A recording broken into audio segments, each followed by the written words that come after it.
Let's enter in for our opening prayer, please.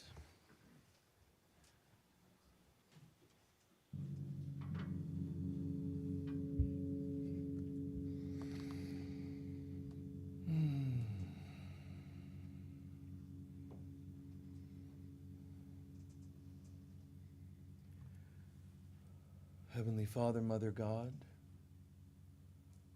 the presence of love, we call upon your presence and we ask, help us to surrender in our hearts, the altar in our hearts. Help us to place onto this altar all that is unworthy of divine beings of love. Our attachments, our misperceptions, our grievances, our resentments, our unhealed wounds, even our quests and our desires and ambitions, everything onto the altar. As you know, anything that needs to be released as you know it to be. We surrender all these things. Even the things unknown to us, you know. So receive from us unconditional surrender.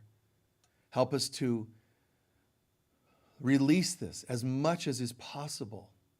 We give complete permission for the Holy Spirit to pull these things from us, clear them, bless them, give us back in a new form that which is relevant and important to us, and that which is not, just dissipate. Having cleared this, we now have empty room, we have space, and in this space, all new spaces, after every out-breath, after every sigh, after every cry, new room has been made, and we want this to always be filled by your presence, not old patterns, not the familiar, but your presence. So in this moment, we now ask for the Holy Spirit, the Holy Shekinah, that beautiful presence of the Divine Mother to pour through our crowns from the highest heaven and through every cell of our being, through every particle, through every cell, every organ, every gland, but also every part of us. Our mind, our emotions, our body, our human experience, our past, present, future, everything. Bless it all. Bring your presence in, shine your light upon every part of our being so that we know that when we go about our day, we're able to see your glory reflected in all things because it shines so brightly within us. And so it is.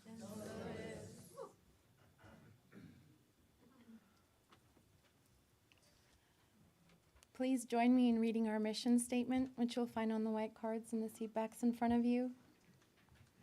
And together we say, the Global Center for Christ Consciousness is a spiritual center for students and masters on the spiritual path. We are dedicated to awakening the inner Christ and to creating a world of love, peace, joy, and abundance. And now for our sacred reading for today.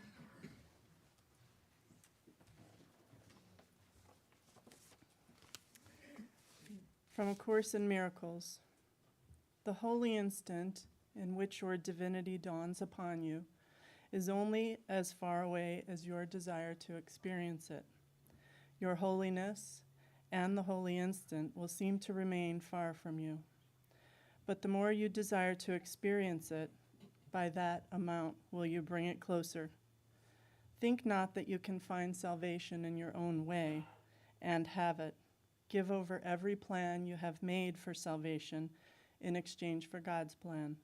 For peace is of God and no one beside him. And so it is.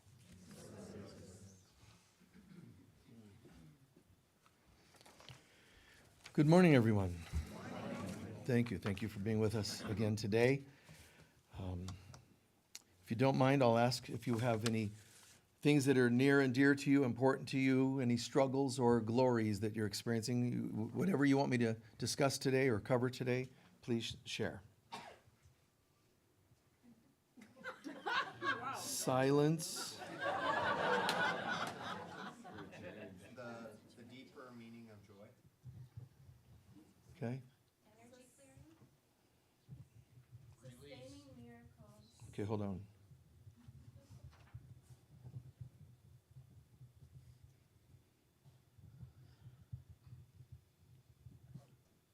Endings of relationships.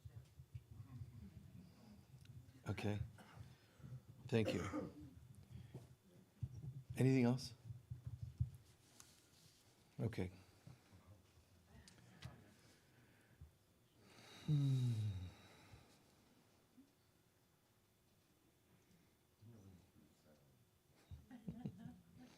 Anyway.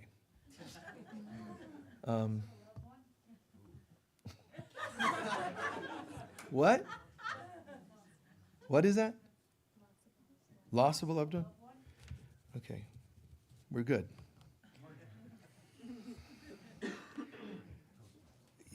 Understand that whatever needs to be covered is going to be covered anyway. So, but it is nice to ask for what you want. In life, in the center, at the store, I mean, with God in prayer, I mean, we have to learn to trust in a different world, a different universe, a different life than we're used to. Yogis have taught for thousands of years that what you see isn't real. And yet most prayers, most desires are based on things, us asking for things that aren't even there. It's the weirdest thing. I mean, who in their right mind would know that this is an insane illusion and start ordering things that they want? I mean, it kind of doesn't make sense. And you should laugh at that. And then place your order. It's okay, but at least don't get attached to it because you know that it's for now, it's an illusion. When they say don't get attached, it's not a reprimand. How dare you get attached? It's more like, I wouldn't recommend that. Spirit is not saying, thou shalt not get attached to things, which, that's the way some religions teach God. God's more like, eh. But how do you spell eh? So we're in a world, once upon a time, we're one with bliss.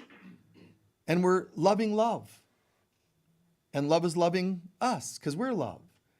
We're made in the image of God. God is but love. That's it. I mean, this biblical statement, God did not create fear in man, but instead a sound mind. Okay, well, let's go with that. Only what God creates is real. The rest is manufactured, right?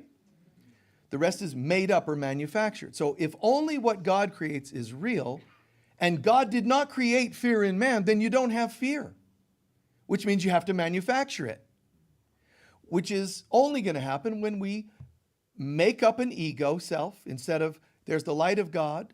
And remember that concept of light and shadows. I can use this paper.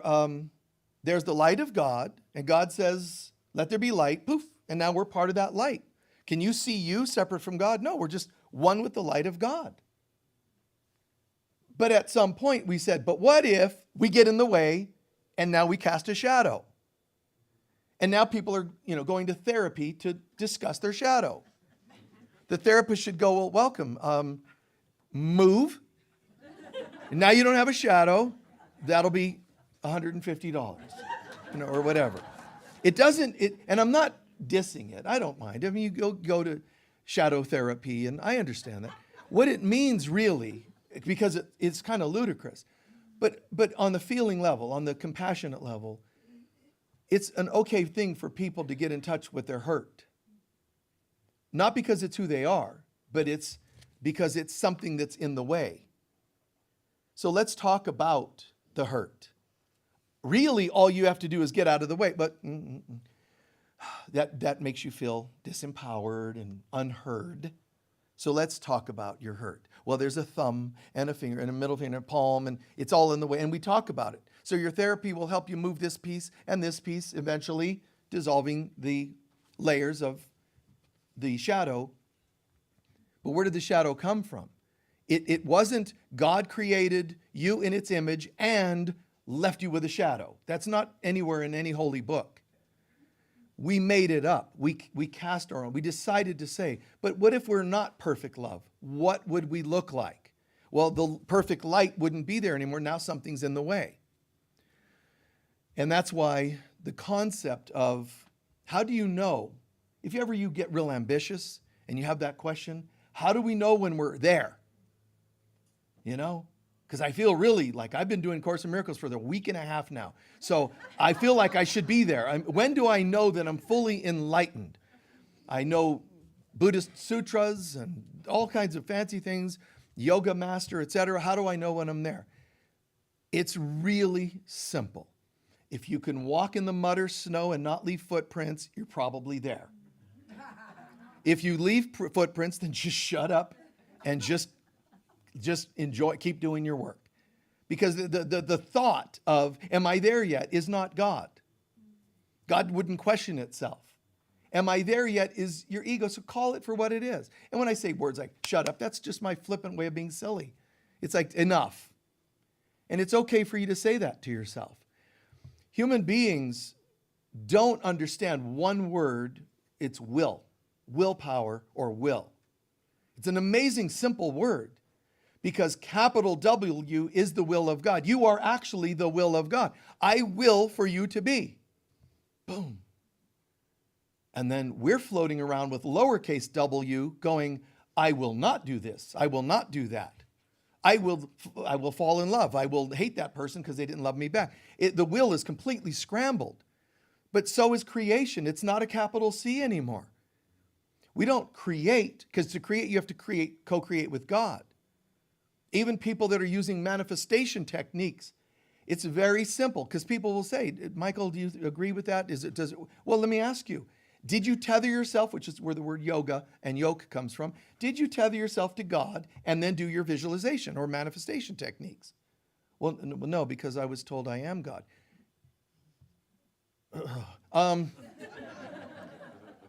The you that says that you're God, that needs to go to the workshops for $2,000 to learn how to manifest a new car, isn't the God part. So before you sit there and go, I got a new car, and there's techniques, people, it's kind of funny. And then picture the leather seats and the smell of the leather. That's my car, new car. I'm looking at the title. My name's on it. This is techniques used to kind of manifest. But remember, that word manifest comes from man's infestations. Manifesting is all ego-based. Did I say it? Yes, I did. People might not agree. They might even get offended. No, manifestation's wonderful. No, it isn't. It's your infestations. If you're not doing it with God, then you're not doing it from creative consciousness. But I am creative. That's exactly what the ego would want you to say. The real I am is the one that says, I surrender what I think I am and rise to the greater of what I really am. So you have to be humble to be lifted up, right? The last shall be first and the first shall be last. So the one that wants to like speak it and talk about how wonderful you are is not actually the God part. In the silence you find God. So be silent first. I know that there are people that say, always trust your first reaction, your first God. That's not true. There's not an always to anything really, other than God itself. The ego, A Course in Miracles will tell you, Christ consciousness teaches, that the ego usually speaks first and loudest. Well, now I'm confused. Should I or shouldn't I take this new job? Yes, okay, I heard a yes. Let me go. Wait, but the first voice is the ego. No, always trust that first. Now I'm confused again. Am I confused? Yes. Well, I don't know if that's true either. Now I don't even know if I'm confused. You are. Just take my word for it. So now I don't know what to do, and it gets very upsetting because we really seek God and we really want to have answers and clear guidance, but we're so weak on so many levels. We forget our power, and it doesn't come from you grabbing your power. And it doesn't come from you taking a workshop where you name all the people that have ever taken your power away and then do some sort of cursed thing and cord cutting from them so you can get your power back. You can do that, and I'm sure it's helpful at some level. But what's really powerful, instead of just naming all the people that took your power, is to, because even if you do that, you're still going to have to do another step, which is why you gave it away in the first place. Yeah, but they took it. Oh, that's God's empowered world. And God created man in its image with perfect power, and something went wrong, where suddenly all other beings were capable of taking that power away, your identity away. When people say, somebody has stolen my soul, Michael, They can't. It's yours given by God. How could something take something of God from you? And I know it sounds like I'm dissing all these several beliefs. I guess I am.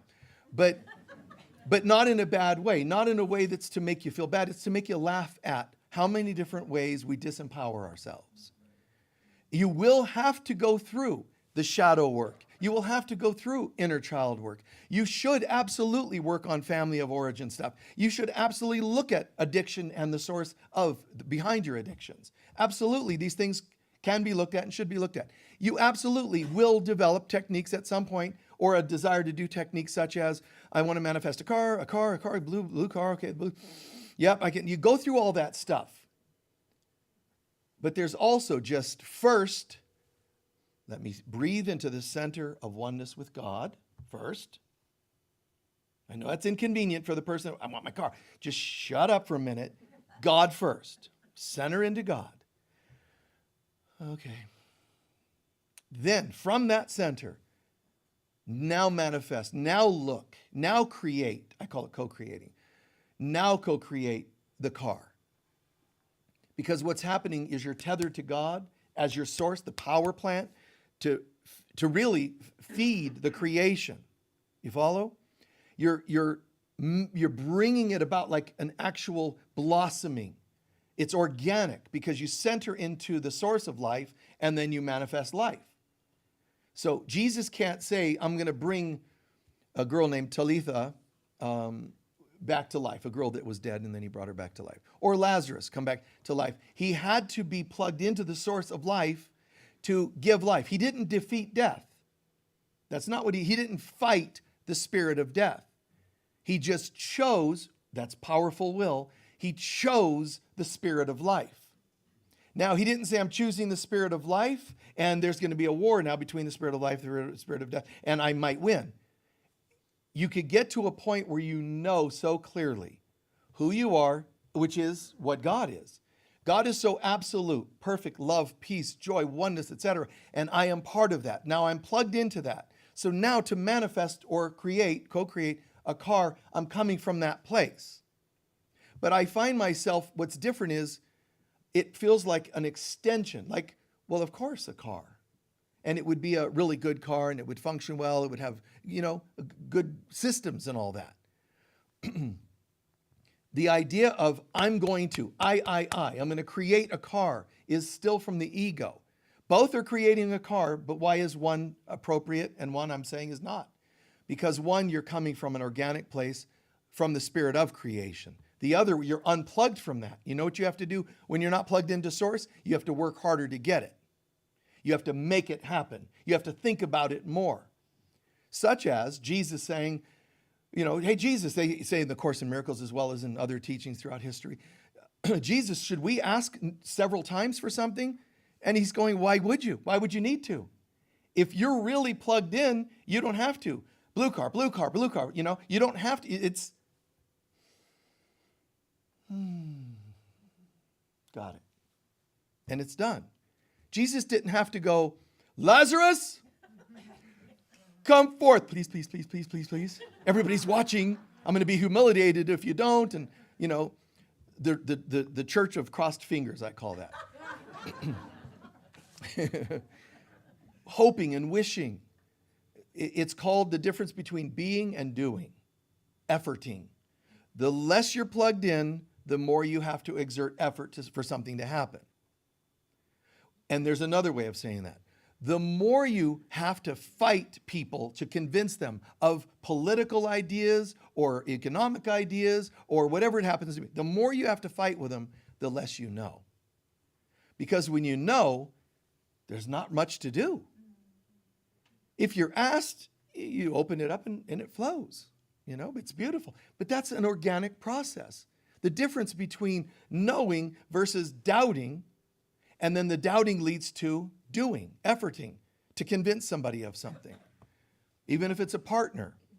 You don't say to a partner that's all dysfunctional and physically, verbally abusive, honey, could we consider a counselor? No, you don't do that. You say, Monday I've set something up. We're going to go to a counselor. I'm not interested in a counselor. Are you sure? Always remember this. Are you sure? Because later when you leave them, they're going to go, well, had you asked me, I would have gone. You're going to say, no. I used the are you sure line, and I remember you validating, verifying that I heard you correctly, and you went, nope. It's right here. Wait, hold it in case you're doubting me still. I'm watching the Akashic records. Yes, you did that. So that's why we're done. Because everybody wants to suddenly, change when they see you're serious. But they should know you're serious all along. Not serious, but serious, clear. And that's all connected to what we're talking about, willpower. You have to show up. People have to know, the kid's doing something. Kids, you shouldn't be doing that. What does that mean? What kind of parenting is that? You really shouldn't be doing that, silly kid. And they're like, this is great. You're not even here. You're doubting so much, we could just reel you in and get what we want from you. God, anyway. One of you asked about how to sustain the effects of miracles. Belief. It's a knowing first and then believing. Know and believe. Ask and you shall receive. But asking means ask with a knowingness, not a begging, not a hoping. If you hope that there's a God, then you'll have a God that might be there once in a while because it's a vague hope. Okay? Just remember knowing. Even if I don't know if I completely believe it, in the back of my mind, I know all is well. I'm going to go ahead and manifest a car, do my little techniques, but wait. First, from God, let me envision what this looks like, my life improving. And what you're doing is not separate. Separate means I don't have a car, I would like a car, and I'm asking God, who's somewhere else separate from me, to help me get the car. That's all separation. Imagine this. I center in God and I affirm. Even if I have doubts, I can't be separate. God's right here. That's good to know. Okay, cool. Plugged in. Yep. Now remember, this is kind of a style of wording, even if you don't use these exact words. Hypothetically, if I were plugged into God and needed a car to get around, would I not be able to have the car? If I'm plugged into God and I say to you, get up and walk when you're ill, is it possible that that message doesn't get across to you? Remember, you're getting plugged into God, but then ask yourself, if I'm plugged in, and I assure you are if you've asked for it, from that place, what kind of car would a person who's plugged in have? Think about what I just said. You're doing something, it's organic. What kind of relationship would you have? Ask yourself. That's how you create. You imagine. Highest mental faculty, highest faculty in man is your imagination, not your thinking. So if I'm plugged into God, what kind of car would I have? Now, if you close your eyes and you ask that question, and for some reason you picture, ka-flum, ka-flum, ka-flum, ka-flum, when you shut it off, if that's the kind of car, that's a divine car. You need lots of therapy before you do any praying, because you better watch what you ask for. My divine car, the jalopy mobile, If I'm plugged into God, what kind of car? It's going to feel new. It's going to feel clean, fresh. Everything works well. That's God winking at us. So imagine this, right? I remember being on tour, and I after divorce and that sort of thing decades ago, I always, when I had a couple of partnerships in my life, when it's over, they get the money, they get the car, and I start over. That's the way I like to do it. It's like, I want to be supportive. And it's a weird thing because I've had a couple partnerships where they were collecting alimony for like decades afterwards, and I just didn't even think about it. I forgot. So an accountant ended up telling me. So do you know that, yeah. So, but I love that. Be generous. Realize that you can afford to give. Don't look at a divorce and go, how can I take, which is what a lot of people do. And I'm not saying give it up to the other person. Just start from what's fair. It's okay, but be generous in every, place you can. So I remember on tour, I had no car, and I really didn't need, because people take me to the airport and I'm always on tour, so I was never home to need a car. So one day I'm on tour and I got in somebody's car and I just went, wow, this is nice. And it wasn't like it was a Rolls or something. I mean, I like the seat and I'm noticing the goodness, the feeling.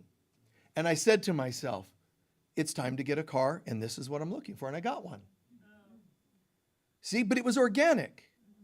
I know what feels like it's me, and because I know it's me, it's mine. Don't fight for it. Don't try to manifest it. And don't get caught up in the doubts of it. We all can have that happen. Well, synchronicity, Michael. You don't understand. Somebody calls and says, I got this relationship. Will it work out? And I'm like, 4 months and then it'll go topsy-turvy and they'll say, oh no, that can't be, because my astrologer said I'm going to meet a brunette and, so this has to be it. Well, no, it doesn't.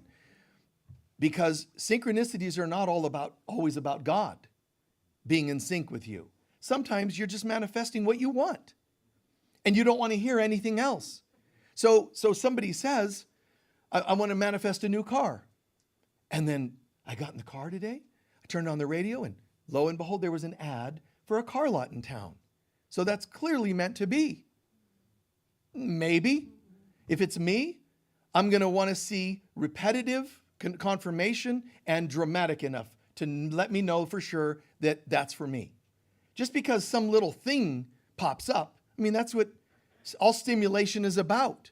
Hey, look, shiny stuff, So you drive by a car lot and wow, what a coincidence. I happen to be driving by a car lot. I go in and guess what, Michael? They actually had cars available to sell to me. What kind of car? That's a coincidence, isn't it? Oh my God. And we do this. We play these games. People will flip a coin. Should I date this person or not? Heads yes, tails no. Okay, 2 out of 3. And we do this all the time. And the universe is going, we're not even going to answer because it doesn't matter, because you're going to just do what you want anyway because you're ego driven. Where's your willpower? So when you go to do a reading, even your own cards, or when you ask for signs, remember to set aside your will. Set aside your ego's false will. I do not want to influence this. When I do a card reading or something for myself or whomever, I ask that the Divine Mother choose the card, choose the question, the card, the answer, the interpretation, and the application. Like I don't leave a lot of room for ego to slip in there. Edgar Cayce was extraordinary, not a good psychic. He was beyond good. He was extraordinary. 90-something% accuracy rate. The average, what's considered to be, on a scientific basis, it should be a 50-50 chance when you flip a coin. But if your accuracy level reaches 60-something%, that's considered somebody who's gifted, a psychic. He's 90-something% accurate. It's otherworldly. But his technique that a lot of people don't know, he would go into a slight sleep, and as he's doing so, he would completely detach his ego. It's a yogi technique where you completely set aside. You don't pretend it's not there. You do a technique I won't go into that you set it aside. Then he does the readings, and that's why the accuracy level, and that's why the level of love and good intentions in his readings, okay? You set that aside. And it's the same if you're doing a reading with yourself. You don't want to pretend it's not there. You don't curse the ego. It's just you set it aside. But if you're using true willpower, your God-given willpower, you learn to do that, and you learn to know that you have the ability to say, not today. Right now, I'm looking for guidance. Right now, I'm looking to co-create something in my life. The last thing I need is my ego in there infiltrating and messing up the questions or the answers, right? So get used to having that level of power. You have free will, which means you can freely use it. But it's only freely being used when it's love-based. If you use your personal will you're not actually exerting true free will. That's willfulness. That's different. So I want to know how to co-create with God. I've shared the story analogy before, but there's so many of us do this. I only want God's will. Prove it. I only want God's will. I'm going on a diet starting today. No more junk food. All right, and then it's like 9 o'clock. Oh man! Right about now, Donuts is done cooking all their fresh donuts. I mean, I don't know. It's like synchronicity because I can smell them. Is that a sign from God? Maybe it's a sign from God. Why else would I be smelling fresh donuts? And they have great ones, by the way. When I go in, they go, because I always have them go back. It has to be a hot one, and they double dunk into the chocolate. But anyway, that's my order, special order. But anyway, it's delicious. But if you do this, and it's like, okay, but today, no, but I'm on a diet, and I'm not going to do it. This is what human beings do all the time. But I have to run some errands, and it's not my fault. I have to go to Staples, which is in the same parking lot as Donuts. But it's okay because, God, give me the willpower. And this is all lying to ourselves. God, give me the willpower to not, go over there. I'm just going to go into Staples. And you go into Staples, and there's a poster of an ad and, computer printers, and somebody's eating a donut. Printing out something. Oh my God, it's a sign. Or is it a temptation? It's the devil. This is evil trying to make me eat again. Okay, but you fight it, you resist it, and okay, God, I'm leaving the parking lot now. It's not too late. And then we do things like, okay, I'll tell you what, I want to be fair, God. If there's an empty parking spot right in front, now, because, it's often filled in. If there's an empty parking spot right in front of Donuts, I'll know that it's a sign from you, and you can apply this to anything. Then I'll date that person. Then I'll get married. Then I'll whatever, and go into the donut store. Sure enough, the 5th time around the parking lot, there was a spot right in front. And I got a donut, and you know what? It was ordained by God that I should have that donut. Now, that's what we do. If you can see the silliness of that. Now, how do you know? Maybe it was God. How do you, God isn't selling donuts. God only says, are you happy? I'm talking true happiness. You asked about joy.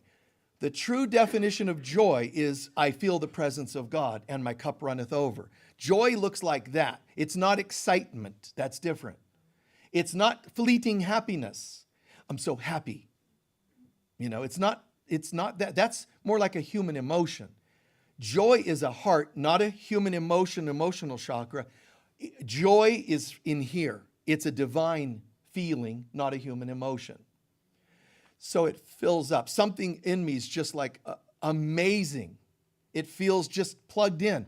But it can involve, I had a donut or I didn't have a donut. I feel so much joy because I got through this test that I put myself through. Oh my God, you should see what I did to myself over a donut. But should you really have it? And as soon as I got home, I jumped on the scale because I knew I gained 5 pounds from that donut. That's me beating myself up. That's not the voice of God. God's saying, what are you doing? Peace, joy. How do you expect me to have peace and joy? I'm craving a donut and peace, be still and know the I am presence of God. So God wants the stillness, the peace. Now, what is it that you can do that most resonates with peace? You don't choose a donut or not donut. You're choosing peace or not peace. And if you can have a donut and be at peace, nice. Then do it. If having the donut causes you conflict, marrying that person causes you conflict, someone's out of sorts. And we don't just curse the donut. We don't curse the person. You're the one eating the donut or marrying the person. What can I learn from this? That I have value. God wants me to feel the presence of God, and I don't when I'm always arguing with that person, or always defending myself with that person, always begging to get a raise at work. You see? That's not them. I mean, yes, they're seemingly doing their part, and it's selfish and so on. But I'm a co-creator. As soon as you walk into a job place and you have this frequency about you, they can't not value you. You understand? They don't sense options. When you go and get married, there's all kinds of dysfunction in these two people. And they hide it. Instead, hi. And you're like, nice teeth, And then you download genetics and programming of gender. You're supposed to, if they have nice teeth, they're good mates because they can create good workforce of children. And you're coming from such a shallow place. Really? Really?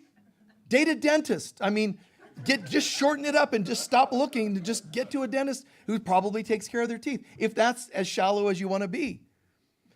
But otherwise, there's all these tentacles. These people, they meet and they want to show the certain look to impress each other. And they're so busy with this that nobody notices. These tentacles that come out from the back of their mind and plug into them and start downloading. I'm looking for someone who will allow me to continue my addictions. And this person, they're looking all confident. They go, yeah, you look confident on the outside, but I can tell. You'll let me get away with things as long as I give you certain things. As long as I tell you I love you, you'll ignore that I do certain things. It's what we do. Got to unplug this stuff and say, I'm sorry. I've been projecting onto you what I hope you to be and what I feared you would be or desired you to be, or etc. It's all human. Instead, I'm going to retire from this, and I ask you to be who you are. Would you like to be in a relationship with me while you do that? And I'm going to do the same. I'm discovering who I am. I'm not going to pose for you who I am. I'm telling you, I have no idea. But I am on a search, and I'm finding. I'm unfolding. Is it okay that I give you a rose that isn't yet blooming and fragrant? Is it okay that I give you a rose that's in bloom? It's starting to awaken. That's me. And the person has to decide. No, actually, I'm so shallow and messed up. I need someone who can, make it look like they're fully in bloom, meaning meeting all my agendas. So I know you won't do. Or, the bud or whatever metaphor you want to use. I want something a certain way and it's not. But be honest, be clear, bring this out. The joy is a natural. Joy isn't something you achieve. It's actually the natural feeling, fragrance, that comes from recognizing who we are. And we just like this joy, this wow. I feel that way when I teach, when I share, when I, counseling sessions, what I do. Because when you're plugged into God, it shouldn't be like, I guess I'll do a Sunday talk. What do you want? Just crack open. I don't care what you want. I'm just going to crack open the good book, which if it's so good, why do I feel the way I feel? If I'm accessing it from the right place, I should be feeling joy. If I say, Holy Spirit, you tell me what to share today. You guide the page I land on, right? You know that one? So we open it and boom, and it starts downloading depth and spirit. And when that's done, how do you not leave going, wow? And that wow is like joy. And that's how I am. And as completely crazy as I might look, I tell people these things all the time, but that's me. I mean, I finish a session and I feel the Spirit of God. Whatever I do, it's that Spirit of God. So I can finish a session. I can finish an online program that we do. And when it's over, I don't, I generally feel really up. Edgar Casey would do his trance readings, but when he was done, they knew the readings told him, when you're done, have a couple of crackers. Why do you think he needed that? Right. Because otherwise, there's all this energy. And he was a chain smoker because he had all this zzz going on. So he's like, I need something. So he became a chain smoker. They taught him, have a couple crackers, just a couple crackers. And boom, you slow down. It helps ground and integrate. You're back. And for me, sometimes I've done that. If people are with me on tour, they know that, would you like something? Yeah, but not until I'm done working. I almost always went through the 12 hours of sessions before, and I would say just, afterwards, find a place where I can get some chips and salsa. Mexican food, I love that. So some chips and salsa. So they would find a place and I would go. That was my decompressing. You've got to find your way to be honest with yourself how you're feeling. And when you're feeling high, find a way to integrate it, or it becomes very manic and depressive. You don't want to be high like sugar and then crash, even with spirit. You want to go high and then warm, from hot to warm and integrate it. Hot to warm and integrate it. You don't need to go cold. You don't need to, which can happen. You can be doing a conference, a workshop, a Sunday service, and even if you're good enough to do great work and feel a high, afterwards there can be a crash. You know, when you're having all this high and you're on a lecture tour and you're signing autographs, hey, and then you go back to your hotel room and you just sit there and you're alone, you can crash. It happens. But not if you go warm instead of cold and integrate. So you're always going boom and integrate, boom and integrate. It's amazing, but that's how this becomes through and through. So that concept of integration, the joy never disappears and you start over. You just go to warm and hot, warm and hot. And what happens is you're yoking yourself to God properly. But what's happening is your cup is filling up. It's not going empty and then trying to fill and always dropping again. You're integrating, so the cup is always getting filled. It's kind of like a new floor. Now it's here. I go up again and now it's here. I go up again and now it's here. Does that make sense? Always higher and higher in the best kind of way. So joy, bliss, even peace, they are things you achieve. Technically, you are those things. But they don't just show up because of excitation. You don't say, well, my favorite soap opera's on and I'm feeling tranquility and bliss. It doesn't work that way. You have to feed and water the plant of God's consciousness in you for it to grow. So you have to nurture that. You have to take responsibility and nurture that. You have to use willpower that says, this really isn't for me. I'm trying to water and feed a Garden of Eden, but I'm living in hell. So every time I water and feed a plant, the heat of hell is burning it up. And that's hope for a different job, hope for a different life. There are people that are going to sometimes be that voice of, no, you can't do that. That's not for you. You weren't brought up that way. It's not in your programming. You don't have the genetics for all these things. And you have to say, I have genetics you know not of. I have beliefs you know not of. It's kind of like you have to get used to telling the world, even though I appear to be a human being and I'm here with you all, we're eating, drinking, whatever you do, but inside of me, there's something supernatural. I have an understanding that God is not only perfect power, it's in me through and through. And I believe in that power. Do I have doubts? Yes, I do. But I know that it's true, even though sometimes I doubt. Do both. Don't think that doubting means you don't deserve to be a good person or achieve something or to know that you're one with God. You have to actually do both. I know the truth, but I'll respect the illusion. So if you went to the donut place and you gave in to the craving, oops, to err is human, to have that donut is divine. Oh, no, wait. To err is human and to forgive yourself is divine. It's a funny thing, you know, this is it's not mean to be disrespectful to try to summarize a whole thought system in a sentence, but one of the goals in Hinduism and in many traditions is to become one with God. That's a reasonable thing. Become one with God. Let's go. Then Buddhism comes along and says, no, that's not going to work. What? You can't become one with God because you're too attached to this world of illusion. So Buddhism's saying, they're telling you to become one with God and it will not work. And if it works, it takes thousands of lifetimes. So Buddha's like, who's got that kind of time? You know, I'm going to tell you, get rid of your attachments to what isn't real and the other will open up. Makes good sense.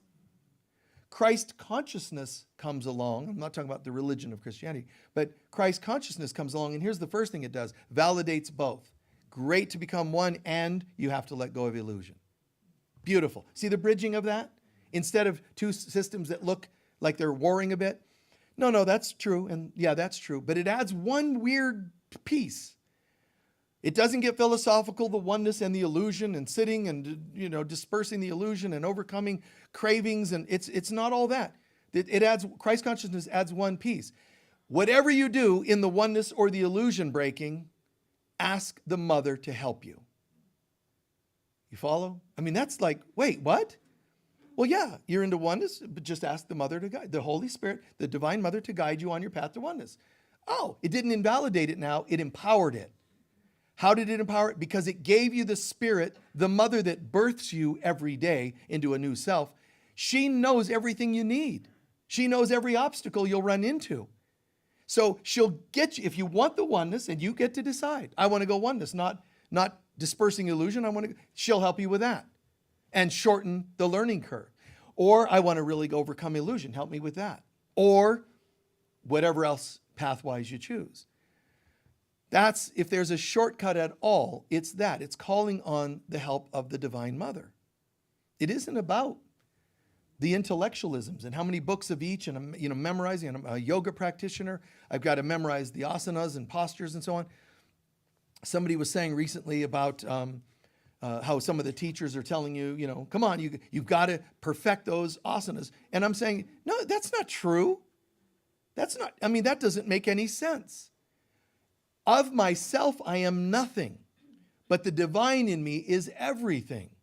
So if I focus on I am going to get all my postures done perfectly, what does that mean? I have to do it the way you do it, or the poster shows me, or the book, which, by the way, are usually written and photographed of people that are doing it for 20 years. I can't even, that's it. So I'm not doing them perfectly. Oh, but watch, once you're like, boom, contorting your body, and now I'm a great yogi. No. Anytime a first timer does this, yoga is not the postures. Yoga is yoking yourself to God. So if all you did is say, I can't even move, my legs don't work, I'm paraplegic, quadriplegic, whatever it happens to be, I'm sitting, and all I have to do is be with me in all the things I do today, and your yoga is perfect, because that's what yoga means. And all these people misrepresent it, which is really, I call it American yoga, but, hi, welcome, let's all together, yoga, even if they memorize Sanskrit words, I don't care. It's not real. If you don't bring God into it, it's not real. Nothing is real without the source of real. That's the way it goes. So no matter how messed up so many years of not moving, and I sat at a keyboard, now I'm permanently like this. I walk around the house, I go to the mall, I'm like this. Fortunately, when I drive, all I do is flip my hands, but I'm stuck in this position from doing office work forever. All you do is yoke to God. And in yoga, yes, surrender to God and you're yoked. But if you're going to do the rest, I want to bring God into everything I do. So now what I'm going to do is breathe and stretch back a little. Oh, that's not a perfect yoga posture because you're not folding yourself back, and kissing your own feet. Well, wait, all I need to do is go, I'm moving, here's a block, watch. Here's a block, God, be with me with my blocks. And that was a successful asana. Bringing God to your limits, to your blocks, to your opinions, to your unhealed wounds, to your judgments, because it's all the same. If you can't move right the way you move left, there's a reason. And if you have a great teacher, they bring you to that place, and then you learn to unwind while you're there. And it's like, while you're doing it, you're not just like Sanskrit chants or listening to the cool music. You're checking in. What's that?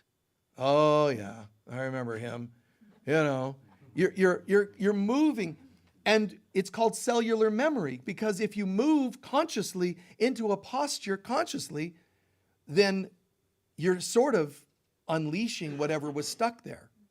And now it should be able to percolate up, sometimes become visible, sometimes it goes without you seeing it.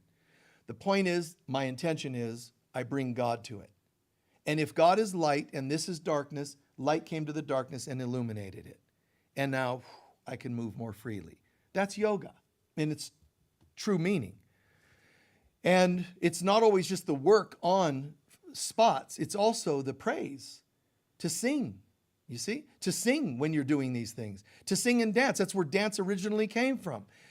Everything that we do in our bodies was originally, if you're going to have a body, bring God into it and celebrate the presence of God.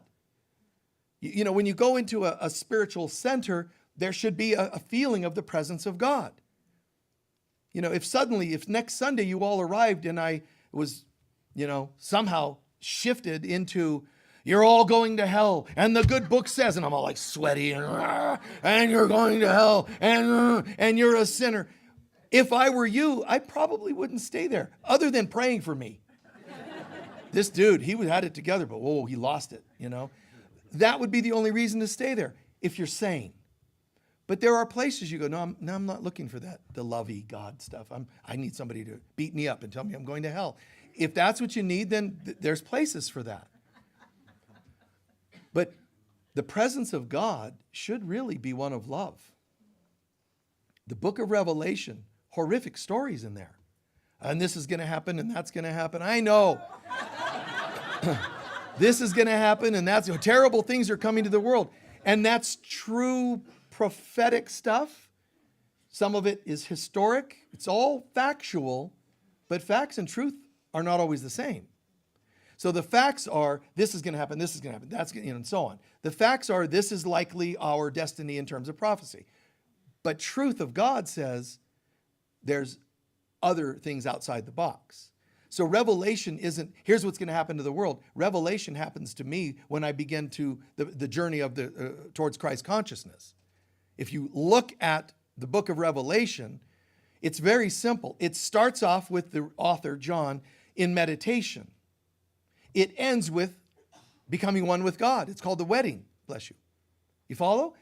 You are in meditation and it ends with becoming one with God. Oh, is that book of Revelation? Oh, I forgot to tell you the middle. Everything goes to hell in a handbasket. You know why? Because the you that isn't real, the one that hurts and hates, has to be purged before you get to that one. Well, can I just go from to God? No. Because the parts of you that are not God have to be seen and chosen to be released. You can't say, God, clean this up for me. God's going to say, okay, well, I'll help you with it. What do you think of that? Oh, I don't like that person. Oh, well, I'm going to have him call you tomorrow. And that's the process. So the book of Revelation with creepy stories and a beast coming from the bottomless pit and all these, what do you think that's the ego? The reason that the horrible Antichrist and beast come out of the pit is because when you do your work, it gets ticked off. At first, you just have annoying things going on when you're on the path because you're just mildly on the path. Stay with it, stay with it, stay with it. You become one of the chosen ones, one of the 144,000, which is numerologically a 9, and 9 is the number of mankind. So who's going to be saved? Well, 144,000 of us. No, all of us have the opportunity to say, I'm done with this. I'm going to just see this through. Like Buddha sitting beneath the Bodhi tree, and arrows come at him. They turn to petals. He has the seductresses come and dance for him. All these things, and he just sits unmoved by it all. That's how he realizes this is an illusion. But he still had to face the images. He didn't go, I think it's an illusion. I'm good. And then he's done. I think this is an illusion. Really? Sit down. Let's have a conversation. Boo!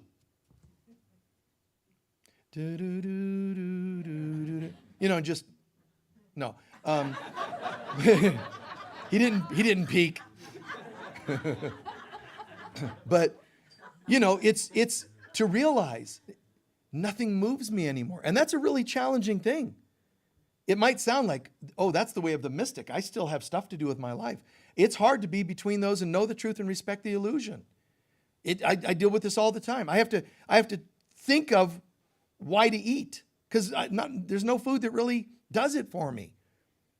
So I have to go, okay, I'm going to choose between pizza and pizza. So I just have pizza most of the time. But I don't wake up in the morning and go, I can't wait to have, there's very little that impresses me. Relationship, partnership, sex, drugs, rock and roll, whatever it is, most of it just doesn't do it for me. And then I know that sounds like a very boring, which I am, person. But this is a normal thing on the path. And if it happens to you where you say, I'm done with relationships, that's hurt speaking. When it's I don't really need that. It's different. I don't need kudos at work. But you deserve it. Sit, let the arrows come, let the petals come, let the dancers come. Just remain as unmoved as you can. There's a difference between detachment and attachment.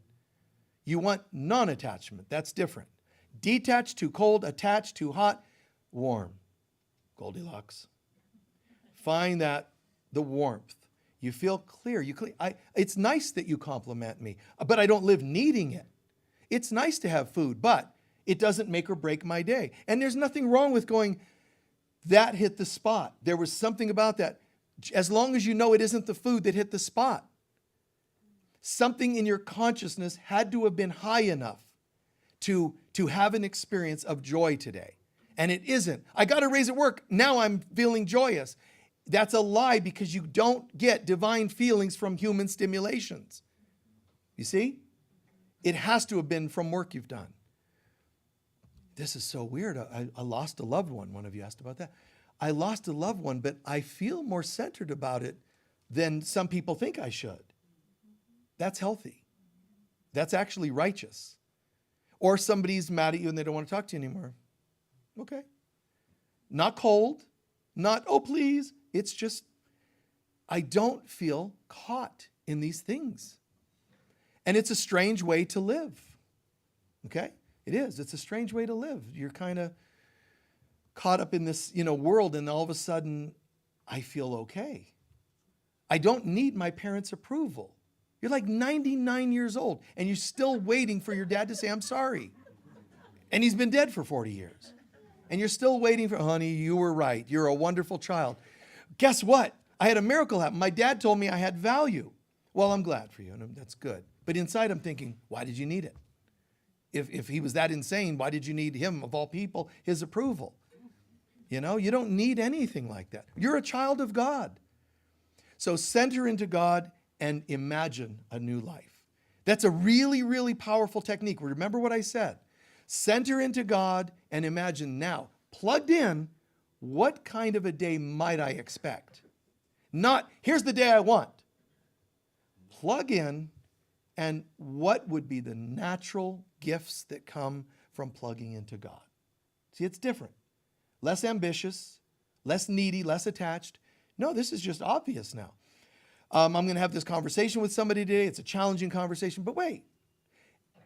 If I'm not plugged into God, how would that conversation go? Survival of the fittest and all that, right? If you're not plugged into love. But if I'm plugged into love and God and peace, how could that conversation, what would it look like? Miraculous. They say, well, even if they sharpen things up, you go, yeah, I hear what you're saying. Oh, well, thank you for listening. Things shift. And you go, well, I tried that yesterday and it didn't work, because the patterns and programs are there.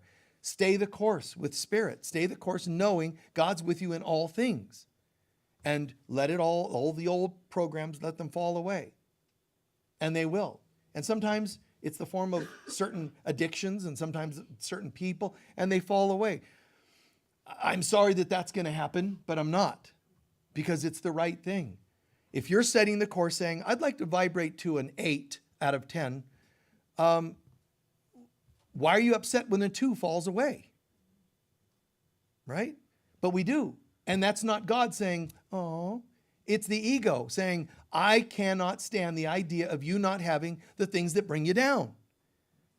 So the ego is the ultimate addiction, because we're addicted to it becoming our pusher of every dysfunction on this planet. It's just doing what we told it to do or made it think it had room to do.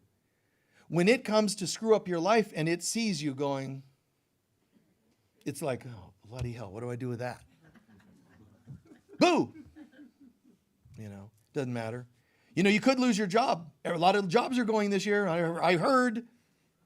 And I heard, a lot of rain this year. Probably your vegetable garden isn't going to do well because there's going to be so much rain. You don't, oh my God, in watching the news, be afraid, okay? You just don't do that anymore. It doesn't make sense. So you start to see the illusions. You start to see through it all. And by seeing it, you have to see it before it can dissipate. You see it, and you must remove your investment in it. I don't mean faking that you don't have emotion or attachment. I'm saying this actually is an organic process.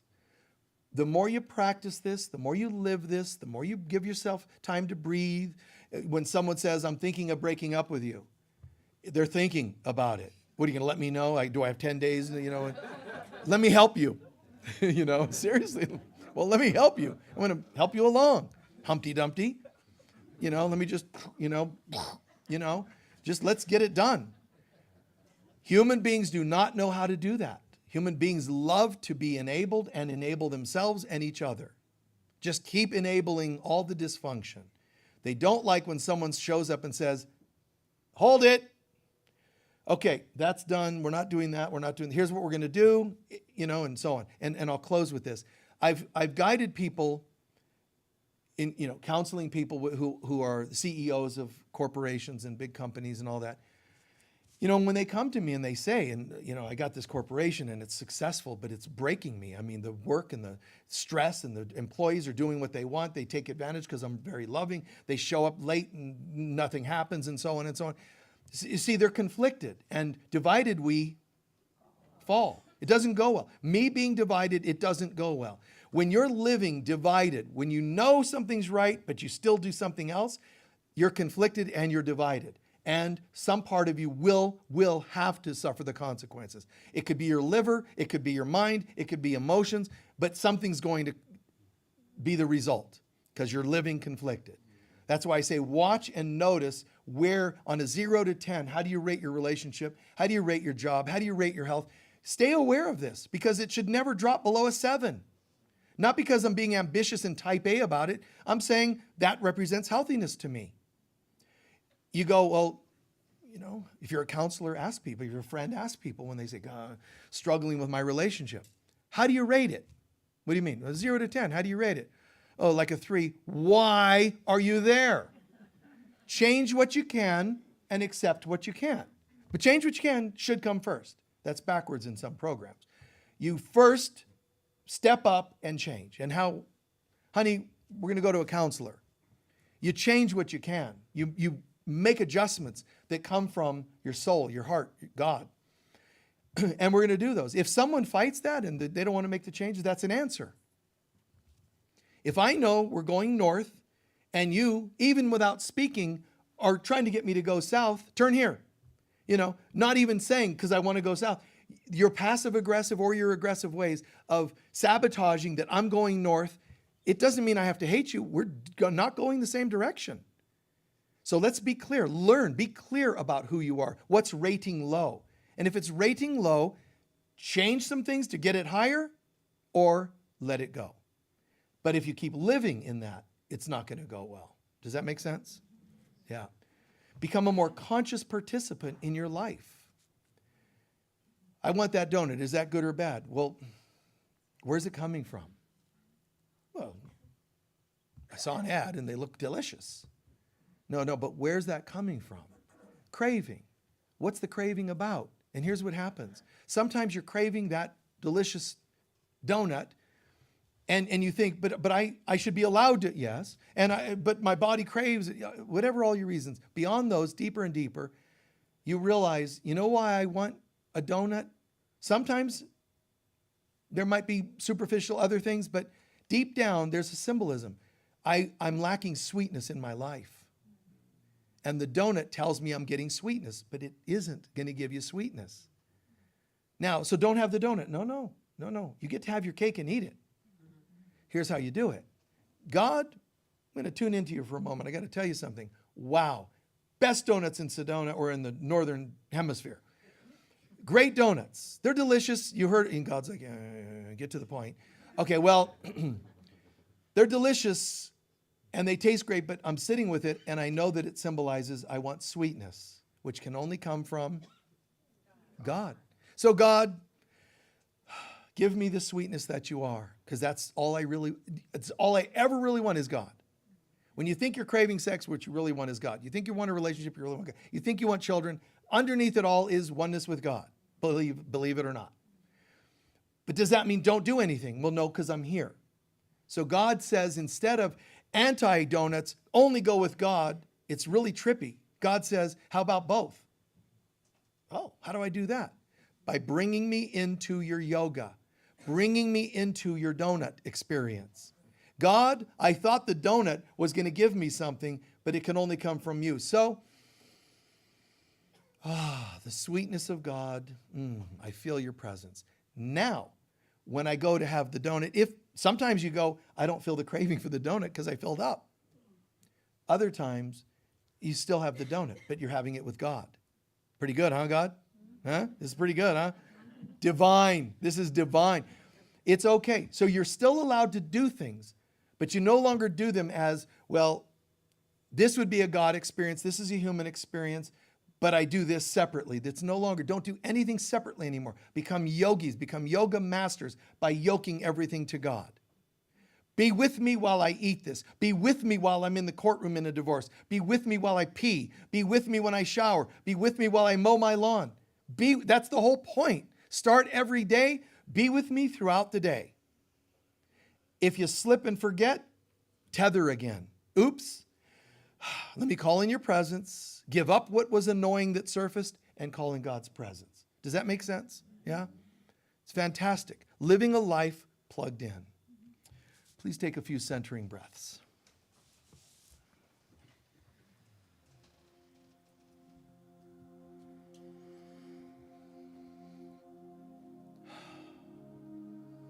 Those of you who have asked specific questions, if you listened carefully, we covered these things for the most part. Ending relationships, losses of loved ones, we covered these, but we tied them together with other things, apparently.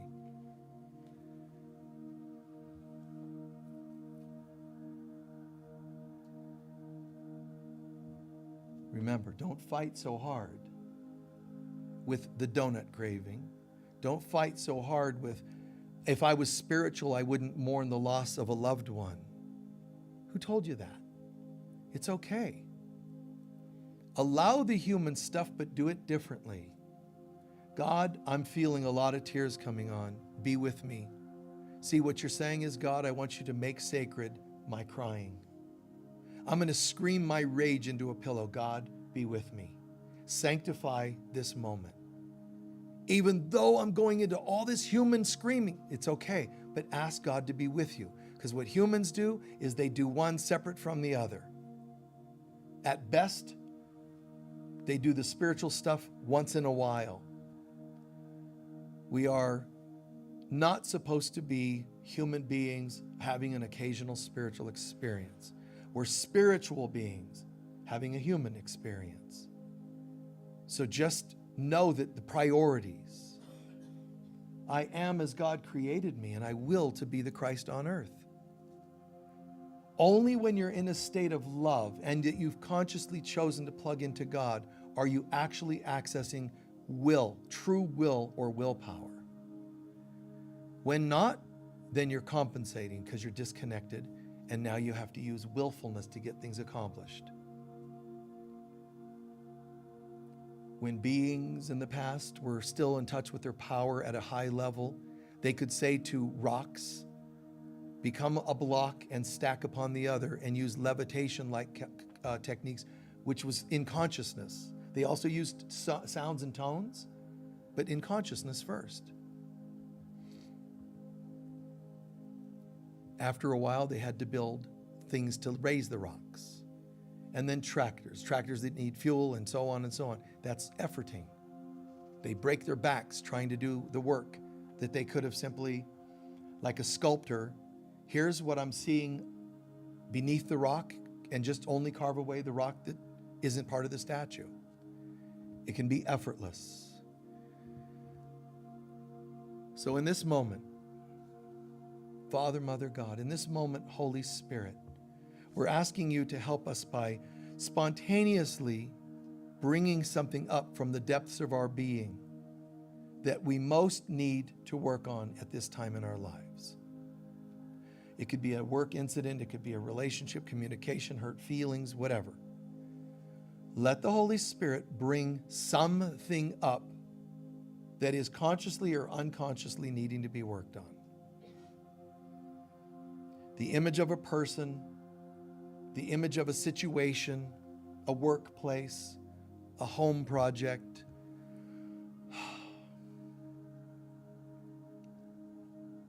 I see it. And I accept that this thing has a deeper meaning behind it. It is a symbol that I am not at peace, that I'm not plugged in. I'm not denying that or fighting that. I accept that.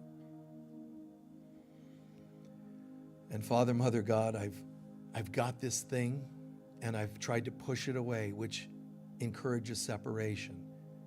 But it also confirms on some level I'm uncomfortable with it or afraid of it. And I try to push it away by naming it and not thinking about it or judging it. This is not how I am to heal things. Now I know that. Father, Mother God, please help me. Give me the courage to draw this thing closer to me. Even an undesirable person or situation, the grossest of gross. Help me to bring this closer to me so that it stands here in my energy field. And to that person or event, situation, circumstance, I'm so very sorry that I took you and pushed you away, which then gave you a power like an evil force. You are an image, you're a symbol of my hurts, my unhealed wounds. You're a symbol of my stuff. Let the Holy Spirit tell you what it's a symbol of if you can do that. Symbol of what? Shame? Doubt? Low self-worth? See what it is a symbol of.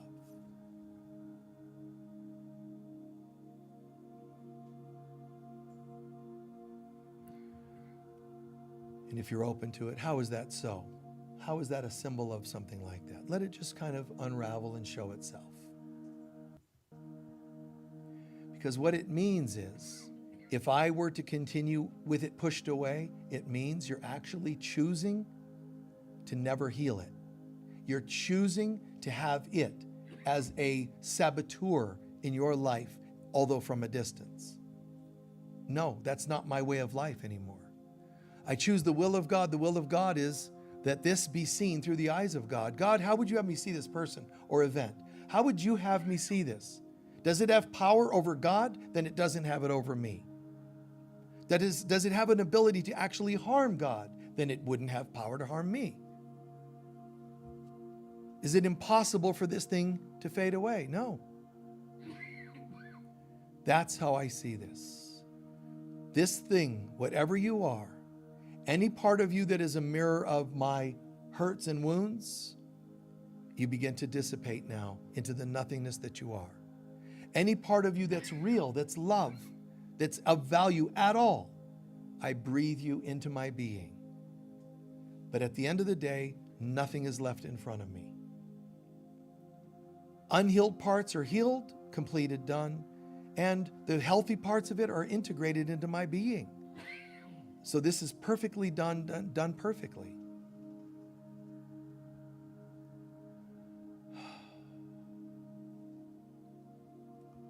And then check inside. If you did this exercise, how do you feel? It might be relieved, it might be peace, it might be joy, but it's not likely to be heavy and hateful. But how do you feel? And whatever it is, you're feeling the natural, organic gifts or effects of having done God work. I like this feeling, and this is what I'm going to choose to do more and more every day of my life. We give thanks for the images that came up, people or events, not an accident. They were purposeful, they were necessary. So thank you for showing up what I needed to work on. I give thanks that it's been transmuted, transformed into light. I give thanks, Father, Mother, God, that you guided this experience and made sacred this experience and this healing. And that this, all the goodness of this integrates and becomes a better part of my life. And so it is.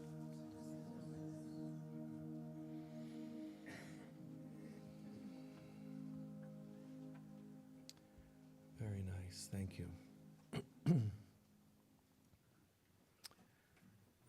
How are we feeling?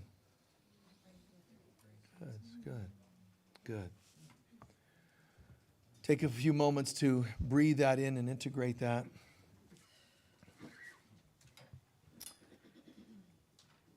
Can anyone share what they learned or heard today that made the most sense, whether in the meditation or in the talk? Yes? Pray as a beggar and get a beggar's share. Pray as a beggar and you'll get a beggar's share. It's a different place of consciousness to come from. Yes. Yes? Don't forget to ask the mother, and when she answers, make sure I wasn't creating the answer. Very good. Remember, call upon the Mother, the Divine Mother, as your guide, the Holy Spirit. Christians will call it the Holy Spirit, but the Holy Spirit that they're talking about, they got from the, Jewish traditions, which was the Holy Shekinah, and that was originally seen as the female aspect of God, the mother aspect of God. Anyone else in the meditation or the talk? Yes? Every desire, underneath every desire is a desire for God. Underneath every desire is a desire for God. Cool, huh? And we can say, oh, that's so beautiful. It's like a nice Christmas card. But no, for real, what if that's true? You know what I really want? I could really use a beer right now. No, it's God. This really bums out your life. Because you're like, no, can't I just have a beer without getting all cosmic? And I used to hear that throughout my life. Michael, just stop with that and just get with the just do things like we do. But I'm like, but what does it mean? What is the purpose of that? The more you do this, the more you're trying to attain something you don't think you have. And so the world doesn't really nurture that kind of thinking. So it's challenging. But you know what? You're still doing the right thing by living this way. I don't care if the world doesn't get it. I'm sorry that they don't get it. I'm sorry that you don't have more support in it, but that's okay. That's the whole point. The insane world wants to attack sanity so that misery loves company and wants to make sanity, into insanity. The ego wants everything to go that direction. Waking up means saying no to that. But you can't just go no and it's gone. It's every day with every decision. God, what would you have me do? And you could say, what would love have me do? And it's okay that the Christians say, what would Jesus have me do? Because it's still it's the same to them. What would sanity have me do if you're talking psychotherapy? What would be the healthy thing to do? Use whatever word you want, but at the end of the day, it's God. All right? Anyone else? All right. We're going to take up our collection and say our closing prayer.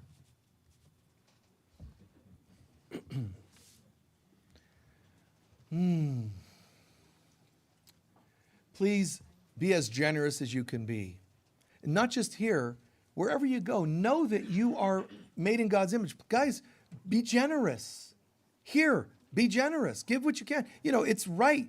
What did you learn? You learn more than most books. Pay what you would for a book.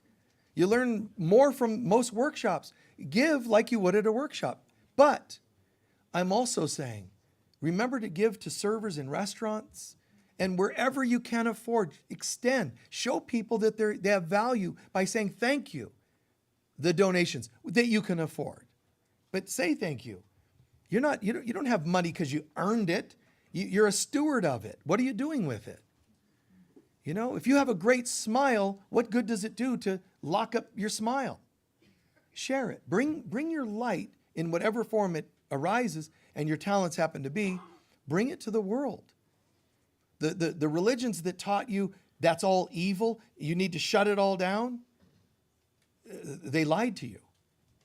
Instead, hey, if it's wardrobe, color coordination, your hair, whatever is glorious about you has come for a reason. Use it to let your light shine through that thing. It's another way of saying reach people through that. Your donations go in the bags. Remember that. The baskets are for any extra donations, like change at the bottom of your purse or winning lottery tickets or, anything beyond just the Sunday donation, okay? Please hold your donation to your heart. And folks online, God bless you for being as generous as you've been. Together, please, divine love flowing through me blesses and multiplies all that I am, all that I have, all that I give, and all that I receive. And so it is. Thank you. While they're passing those, which will only take a minute or two, I'll share just the following couple things. Remember, we have a crystal bed in the yurt here, a healing room. So you're welcome to use that during the week. 20 minute, you can do 20, 40, 60, whatever number of minutes you want to do. But it's a very, very supernatural and powerful healing experience. We also have a healing room a block away from here that a lot of our practitioners do various forms of healing there. Anything from shamanic soul retrieval to Reiki to more high-tech kinds of things. So check that out. We have brochures in the foyer about that. Thank you if you're watching on social media. You can like these kinds of things and it supports. You can also watch not just the live one on Facebook now. You can watch hundreds of different talks on YouTube. And they're named so that you know what topic. Whether it's holding centeredness, whether it's Christ consciousness, about prayer, whatever topics come up each week. And today we're having a workshop that I'm doing on awakening Christ consciousness. You're welcome to join us. You just talk to, there'll be somebody in the foyer at the sign-up table. You can talk to them. Do that now. Don't go to eat and come back in an hour to ask them about it. Let them know that you're signing up. Get that all done if you can. If you come back later, that's fine. But if you can do it now at the end of service, it'd be great. But it really covers a lot of the how to unlock the mysteries in the Bible and what awakening Christ consciousness means, what it looks like, and so on. Continuing this Friday, December 6th, from 6 to 8, Valerie, one of our own folks here, one of our team members here, is doing a part. She'll be doing part 2 of a 5-part Enneagram series. If you're not familiar with the Enneagram, it's a pretty wonderful experience that a lot of people use to uncover, explore who they really are. It's kind of like personality types, like astrology. There's flyers in the foyer for that. We have our Wednesday, every other Wednesday, we have a spiritual mentoring circle here in the room where people can come in and it's almost like a rap group. You can come in and talk about wounds and hurts, whether physical, emotional, traumas. We talk about these things like you would in a circle at a counselor's office, but we also talk and share techniques on how to heal these things for yourself or people in your life. It can be healers attend, counselors can attend, just anybody can attend. You don't have to be healers or counselors.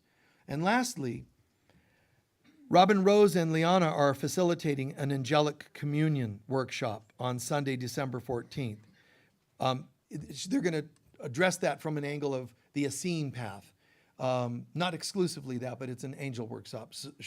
So do consider joining that online or in person.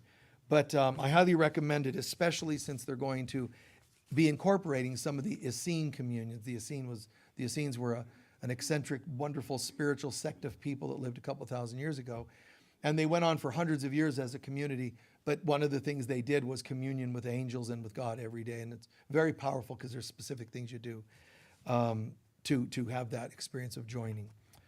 So I think that's it on the announcements. I very much appreciate our team for being here all the time and learning the things about how to run cameras and stream online. And, we never take that for granted. We really appreciate all the work that everybody's put out, and done to keep things happening. And the team of people that showed up and did our Christmas lights. Got to have those up. So they're probably not on now, but we have them up. They come on in the afternoon. So I love to see that beauty and that celebration of light and spirit. Oh, and our tree too that got put up a few days ago. So all the volunteers that helped with all that, God bless you and thank you. And those of you who send us, yes. And those of you who take time to send extra donations, we got, God bless you, man. We really appreciate. It gives us the finances to buy the electricity, the electronics we need. And so we stream and new computers and things like that along the way. So we greatly appreciate your help. Please stand for our closing prayer.